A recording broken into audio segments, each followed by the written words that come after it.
Maka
Untuk saja orang ini tidak kami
duduk di kursi pengadilan di tempat yang disebut lantai ubi atau kata dalam bahasa Ibrani.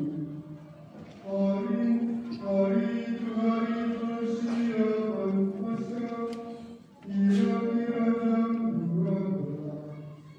Lalu Pilatus berkata kepada orang-orang Yahudi, "Ini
dan menetapkannya pada sebatang tongkat, lalu menunjukkan ke mulut Yesus. Sesudah mencicipi cuka itu, ia berkata, "Selesailah sudah." Lalu ia menundukkan kepala dan menyerahkan rohnya.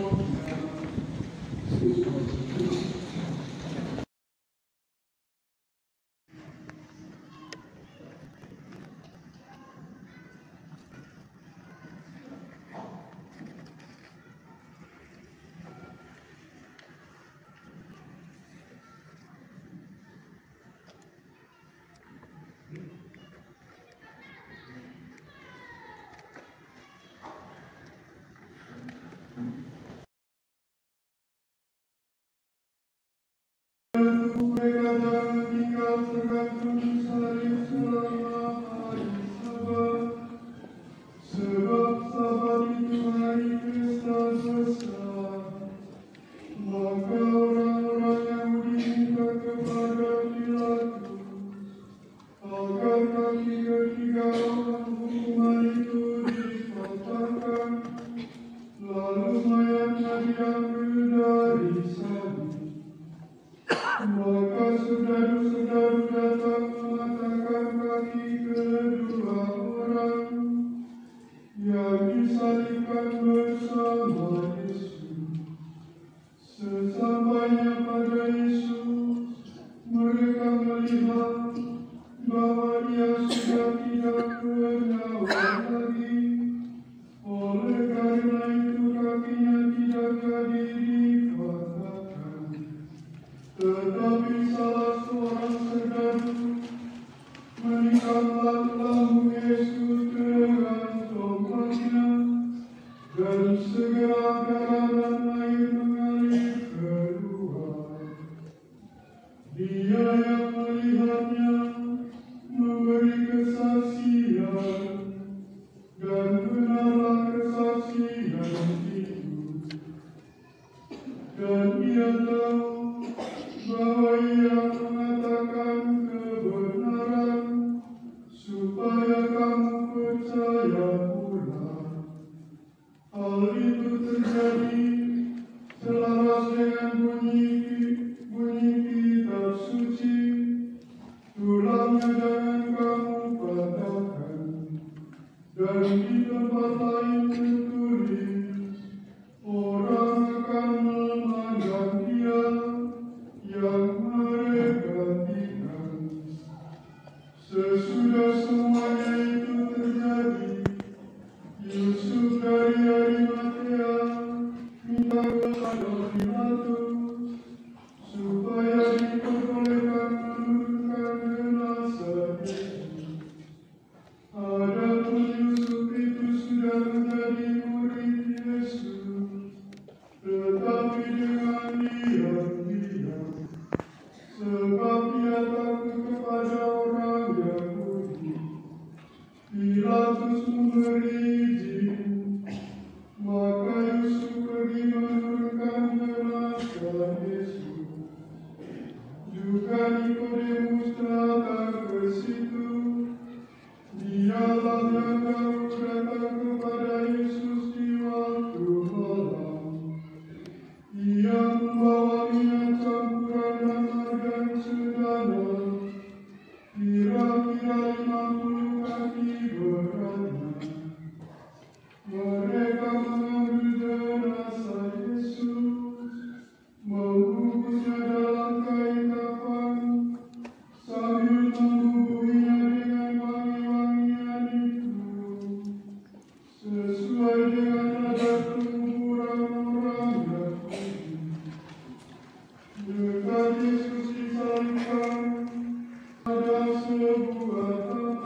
berikanlah aku air. Akan tetapi rasa dahaga jasmani Yesus akan air pada saat itu sesungguhnya mewahyukan rasa dahaga yang lebih dalam lagi. Itulah dambaan Yesus untuk menganugerahkan air hidup, yakni air hidup roh dan cinta Allah kepada wanita itu dan seluruh rakyat Samaria. Yesus menjanjikan bahwa air hidup roh ini akan menjadi mata air hidup dalam dirinya yang akan terus-menerus memancar sampai ke hidup yang kekal dan yang memampukan dia untuk menyembah Allah dalam roh dan dalam kebenaran. Saudara-saudari yang terkasih dalam Kristus, seruan Yesus dari salib, aku haus, ini juga mau mengungkapkan kerinduan dalam Yesus selama hidupnya untuk memberikan air hidup dari kehidupan dan cinta Allah kepada semua orang yang memandang dia dengan mata iman. Dan menurut Injil Yohanes, inilah makna dari darah dan air yang mengalir dari lambung Yesus yang ditemui tombak. Air pemberi hidup dari roh cinta Allah ini pertama-tama akan dicurahkan di atas semua yang berhimpun dalam iman di bawah kasih salib, di atas Ibu Maria, di atas murid yang dikasihi, di atas Nikodemus, di atas Yusuf dari Arimatea, di atas para rasul dan para murid, dan akhirnya di atas kita semua yang menghampiri Tuhan yang tersalib dengan hati yang terbuka. Sudah sejak awal hidupnya, Yesus mengundang semua dan setiap orang yang percaya untuk minum dari mata air hidup ini. Barang siapa yang haus, datanglah kepadaku. Dan barang siapa percaya kepadaku, minumlah. Karena sesungguhnya dari hatiku akan mengalir sungai air hidup.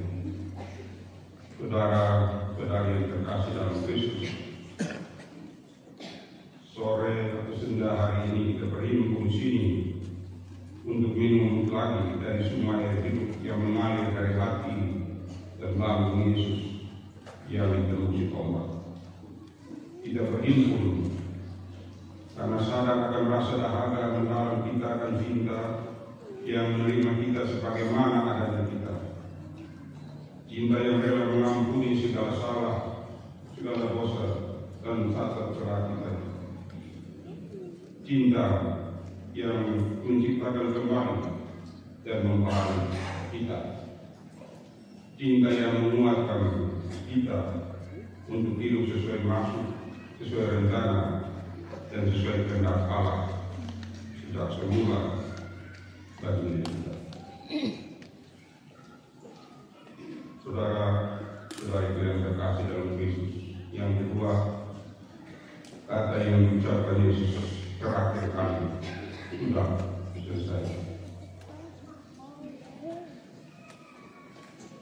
Para ahli tafsir kitab suci mendapat lebih banyak wawasan mengenai makna ungkapan atau kata-kata Yesus ini beberapa waktu yang lalu setelah beberapa arkeolog ahli ilmu purwakarta membuat penggalian di kota suci Yerusalem, khususnya di sebuah kantor pajak, dan nyaris utuh dengan semua rekaman atau catatan perpajakan dan segala sesuatu yang berkaitan dengan pajak.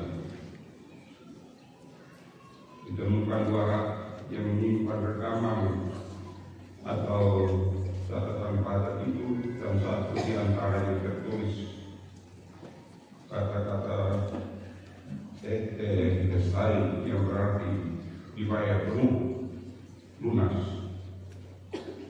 Dan ini berarti bahwa orang-orang Yahudi pada zaman itu tidak berhutang apapun lagi. Dengan demikian, ketika Yesus mengucapkan kata-kata sudah selesai dari atas salib, maka yang selesai itu adalah hutang dosa kita kepada Allah. Semuanya telah dibayar lunas atau ditebus dengan kematian Yesus di sana.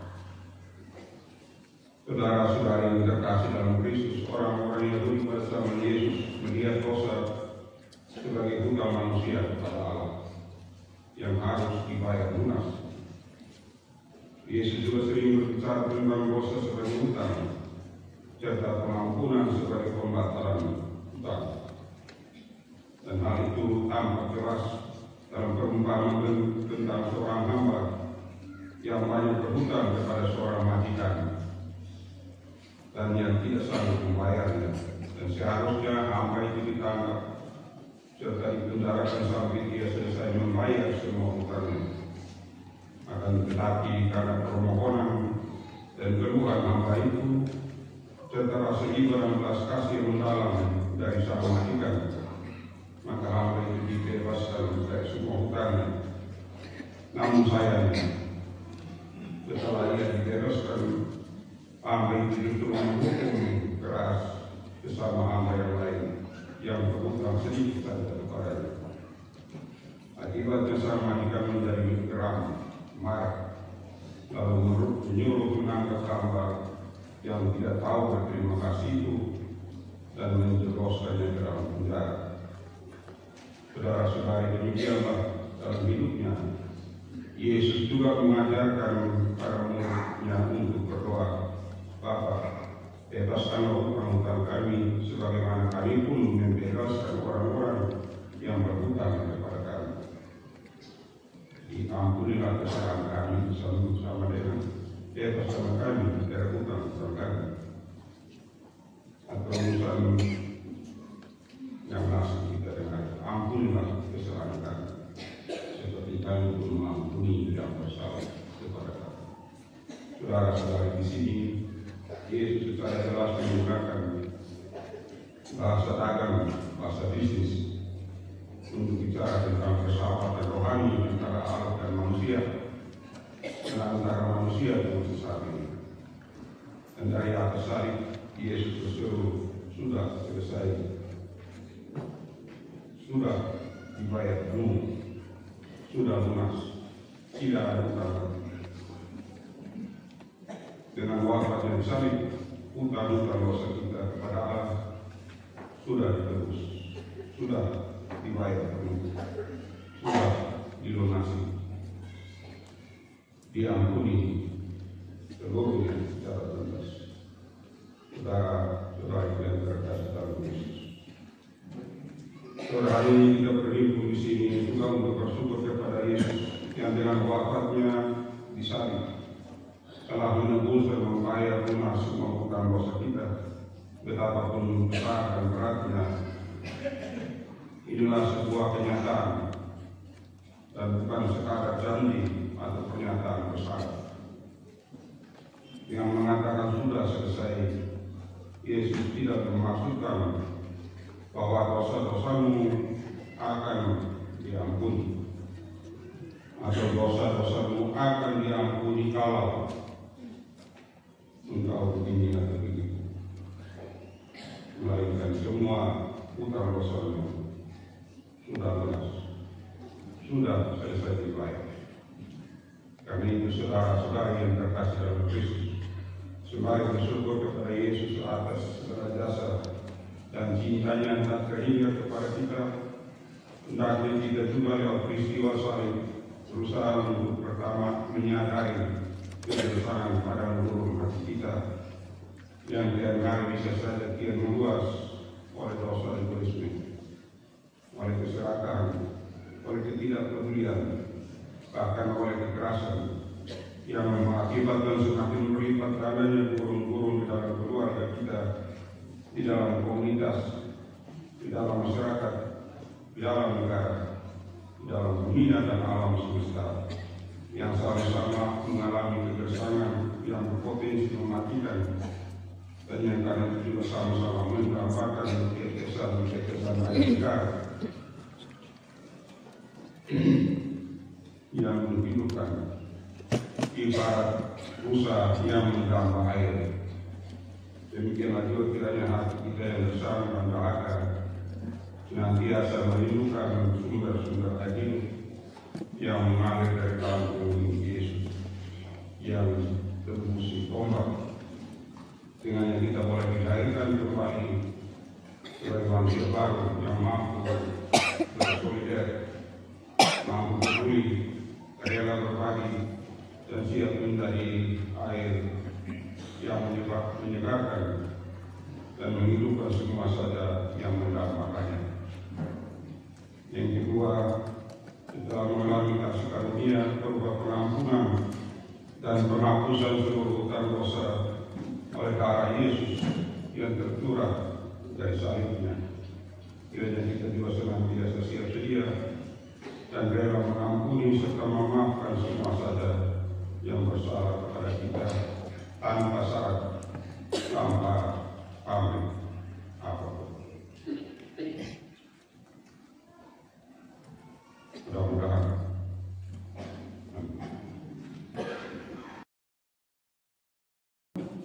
supaya Allah dan Tuhan kita berkenan menganugerahkan damai kepadanya, mempersatukan dan melindunginya di seluruh dunia, dan supaya Ia membantu kita memuliakan Allah Bapa yang Maha Kuasa dalam suasana hidup yang tenang.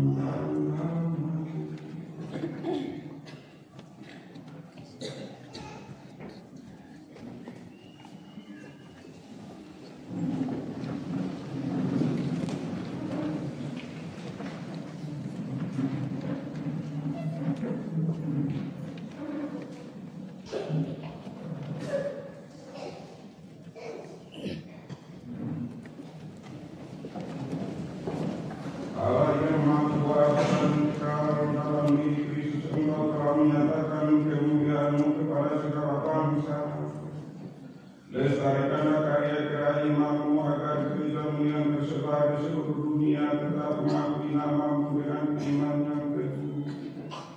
Dengan pengantaran Kristus Tuhan kami.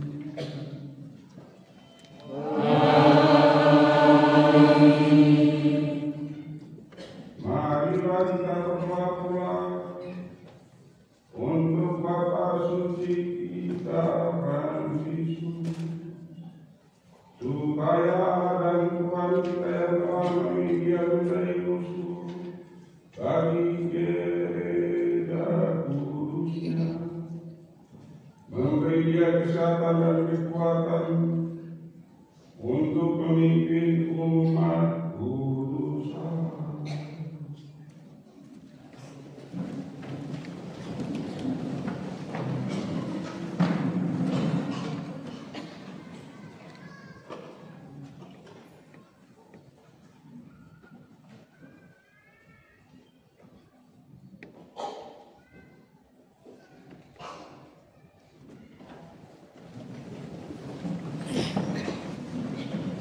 Allah yang Maha Kuasa dan kekal, segala sesuatu ada berdasarkan keputusan. Sudilah mendengarkan doa-doa kami, dan dengan kasih sayang-Mu lindungilah Imam Agung yang telah Engkau pilih bagi kami. Semoga umat Kristiani yang Engkau percayakan kepada penggembalaannya berkembang dalam iman dengan pengantaran Kristus Tuhan kami.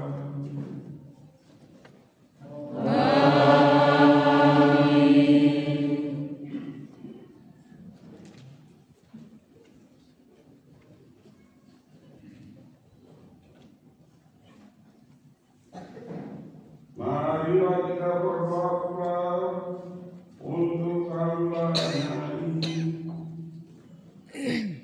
untuk semua uskup, imam, diakon di seluruh gereja, dan untuk segenap umat beriman.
untuk kerahimannya, agar berkat pembasuhan kelahiran kembali segala dosa mereka dihapus, dan mereka hidup dalam Yesus Kristus Tuhan kita.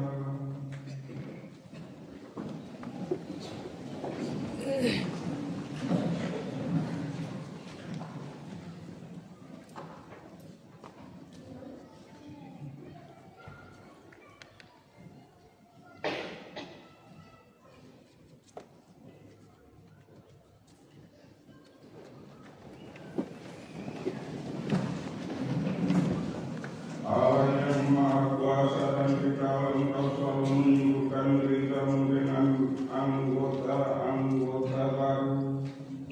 Sudilah menambah iman dan pengetahuan para calon baptis kami, supaya dengan dilahirkan kembali lewat tanah pembaptisan, mereka digabungkan dengan himpunan anak angkatmu dengan pengantaran Kristus Tuhan kami.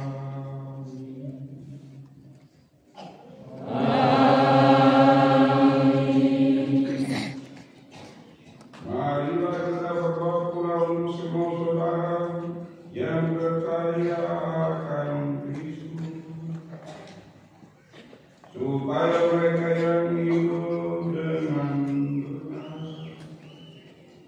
dihimpun dan dijaga oleh Allah dan Tuhan kita dalam gereja-Nya yang besar.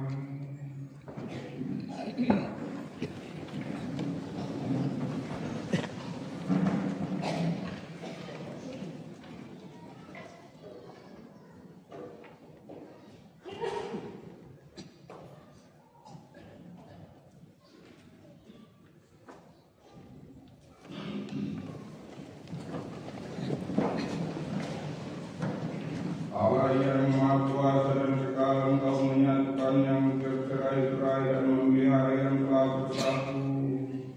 Pandanglah dengan rela kawanan Roh Putramu, supaya mereka yang telah dikuduskan oleh satu baptisan tidak hanya dipadukan oleh keutuhan iman, tetapi juga disatukan oleh ikatan cinta dengan pengantaran Kristus Tuhan kami.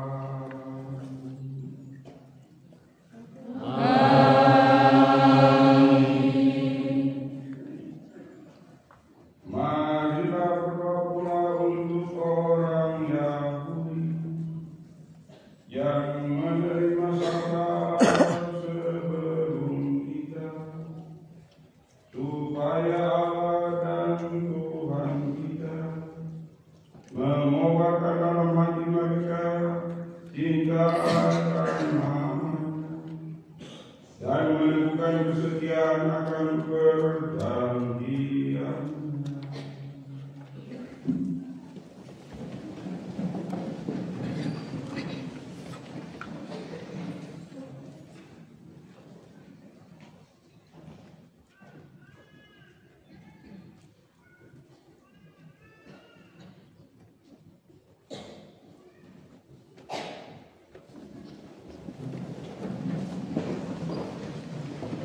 Allah yang Maha Kuasa dan kekal, Engkau telah memberikan janji kepada Abraham dan keturunannya.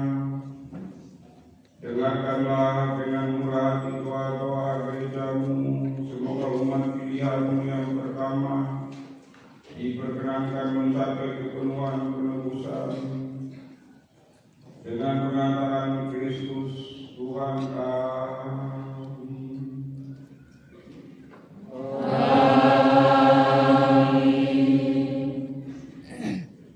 Marilah kita berdoa pula untuk mereka yang tidak percaya akan Kristus, supaya berkat terang Roh Kudus mereka juga dapat menemukan jalan keselamatan.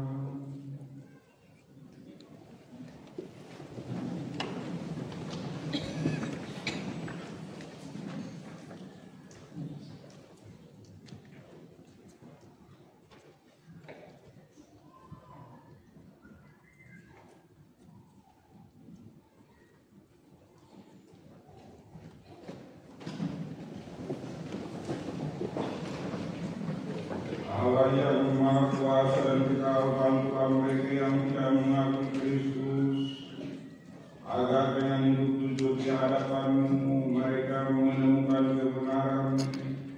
Bantulah kami agar dengan semakin saling mengasihi dan semakin berhasrat memahami misteri kehidupan-Mu, kami menjadi saksi cinta-Mu yang lebih sempurna di dunia.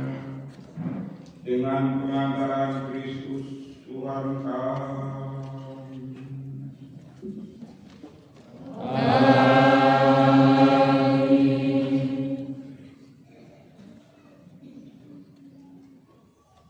Marilah kita berdoa pula untuk mereka yang tidak mengenal Allah, supaya mereka yang dengan tulus hati mencari kebenaran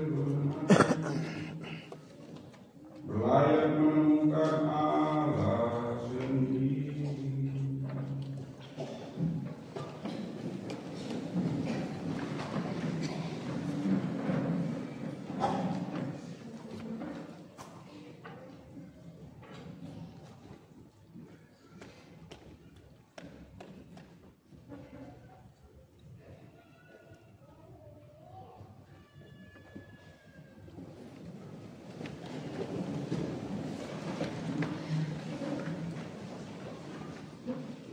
Allah yang Maha Kuasa dan Kekal, Engkau telah menciptakan umat manusia sedemikian sehingga selalu berhasrat mencari Engkau dan baru merasa tenang ketika menemukan Engkau.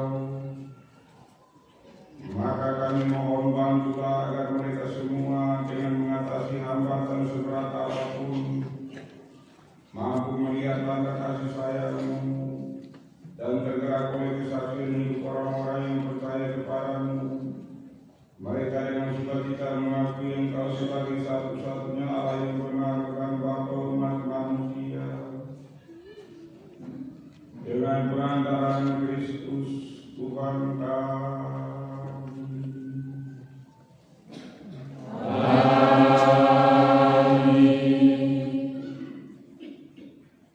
Marilah kita berdoa pula untuk semua pemimpin negara,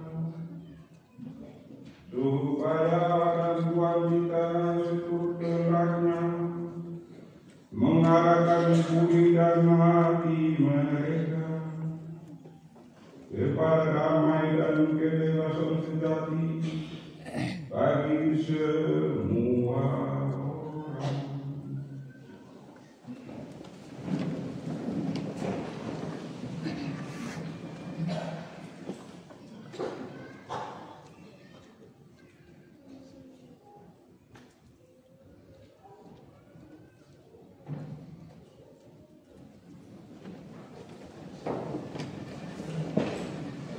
Allah yang Maha Kuasa dan Kekal, di tangan-Mu pikiran manusia dan nurani para bangsa, sudahlah mendampingi para pemimpin negara supaya berkat bantuan-Mu di seluruh dunia tercapailah kesejahteraan bangsa-bangsa, kepastian kedamaian dan kebebasan beragama dengan pengantaran Kristus Tuhan kami.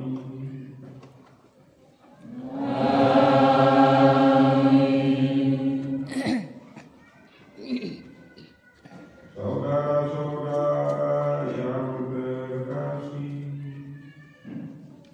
marilah kita berdoa kepada Bapa yang Maha Kuasa, supaya Dia membersihkan dunia dari kesesatan, melenyapkan penyakit, menjauhkan kelaparan,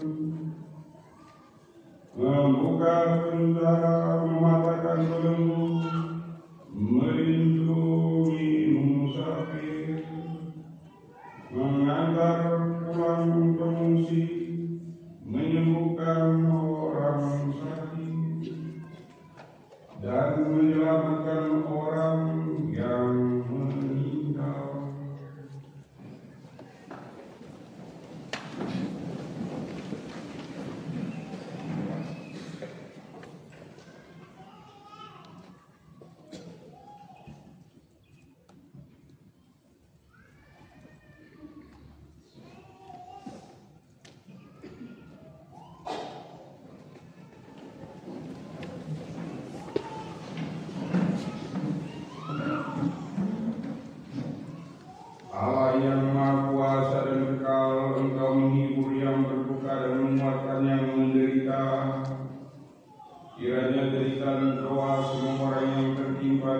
kesusahan apapun sampai ke akhiratmu. Semoga semua yang berada dalam kesusahan bersukacita karena menerima belas kasih-Mu dengan perantaraan Kristus Tuhan kami.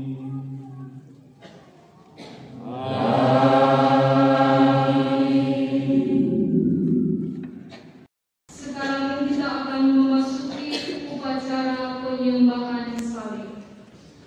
Dari salib kita memperoleh penebusan berkat pengorbanan dan darah Kristus. Dengan salib kita juga memperoleh kekuatan untuk membunuh kejahatan-kejahatan dalam diri kita. Marilah kita mengarahkan pandangan kita pada salib kemenangan kita dengan tatapan kerinduan akan keselamatan dan kemenangan atas maut.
Tempat selamat dunia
Tuhan Yesus Kristus, semoga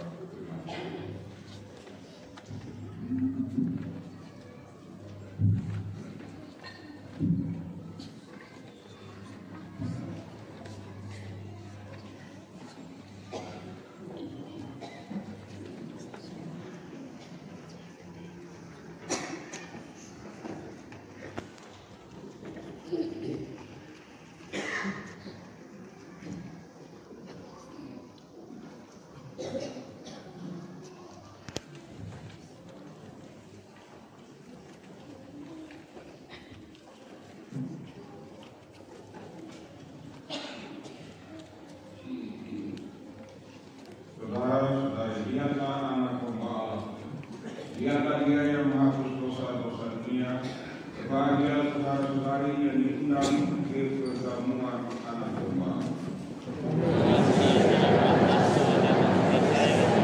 Tetapi bersama saja Amin.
Allah Bapa sumber segala rahmat dan penghiburan, turunkanlah berkat beriman ke atas umat ini yang telah mengenalkan wafat putramu sambil mengharapkan kebangkitannya. Berikanlah pengampunan, anugerahkanlah penghiburan, kesehatan, tumbuhkanlah iman yang kudus, berikanlah jalan yang penebusan yang kekal dengan pengantaran Kristus Tuhan kami.